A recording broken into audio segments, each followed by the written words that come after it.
Viewers, আসসালামু আলাইকুম। কেমন আছেন সবাই? এই যে আমি সকালে ঘুম থেকে উঠে আমার মেয়ে সবজিটা রান্না করতে চলে আসছি। এখানে সব ধরনের মশলাকে কষিয়ে এখন আমি এটাতে চিকেন দিয়ে ভালোভাবে কষিয়ে নিচ্ছি। এই যে ওয়াজিহার তরকারিটা কষানো হয়ে গিয়েছে। এখন আমি এখানে সামান্য পরিমাণ পানি দিয়ে এটাকে রান্না করে নেব এবং অন্য চুলায় আমি দুধ দিয়ে দিয়েছি। দুধটা ভালোভাবে ঘন হয়ে নিচ্ছে। দুধটা যত ঘন হবে চাটা খেতে কিন্তু ততই মজা হবে। অন্য চুলায় আমার সামান্য তেল দিয়ে মুরগিটাকে ভেজে নিব। এতে ব্রয়লার মুরগির যে ব্যাড স্মেল সেটা আর আসবে না এবং খেতেও কিন্তু অনেক মজা হয়। মুরগিটা রান্না করার জন্য আমি পেঁয়াজ, আদা বাটা, রসুন বাটা, টমেটো আর ধনেপাতা নিয়ে নিলাম। এখন এটাকে তেলের সাথে ভেজে সব ধরনের মশলা দিয়ে কষিয়ে নিচ্ছি।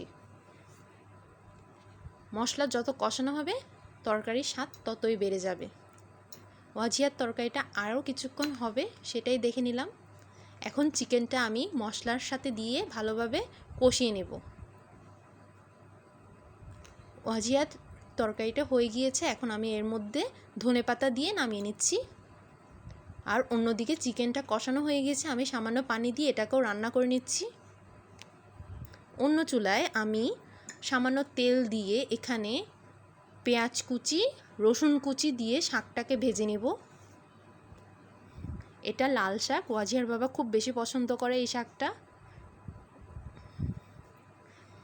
এখানে পেঁয়াজ দেওয়া হয়ে গিয়েছে এবং রসুন কুচি আর কাঁচামরিচ দিয়ে ভালোভাবে নাড়াচাড়া করে এখন শাকটা দিয়ে দিচ্ছি। অন্যদিকে আমি চায়ে লিকার দিয়ে দিয়েছি, আর একটু ঘন হলে নামিয়ে নেব।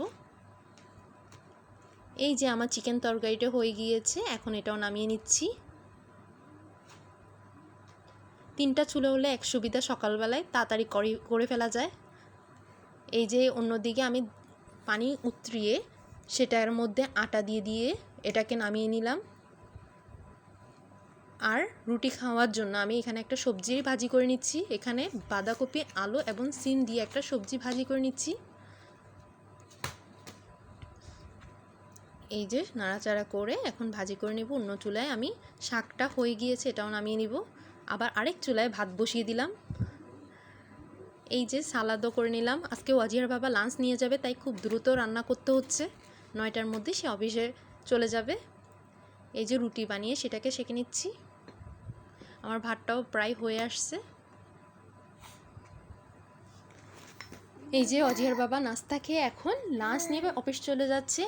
এই যে আমার ওয়াজিহা বুড়ি ঘুম থেকে উঠে এখন তার বাবাকে খুঁজতেছে। অন্য রুমে যাই, আমি ওর খাবারটা তৈরি করে নিয়ে এসেছি ওকে খাওয়ানোর জন্য।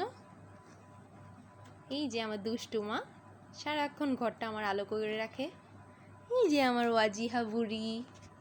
এখন ওয়াজিহাকে খাওয়া দাওয়া করিয়ে গোসল করিয়ে ছাদে নিয়ে আসলাম আর কাপড়গুলো রোদে দিয়ে দিলাম। Thanks for watching.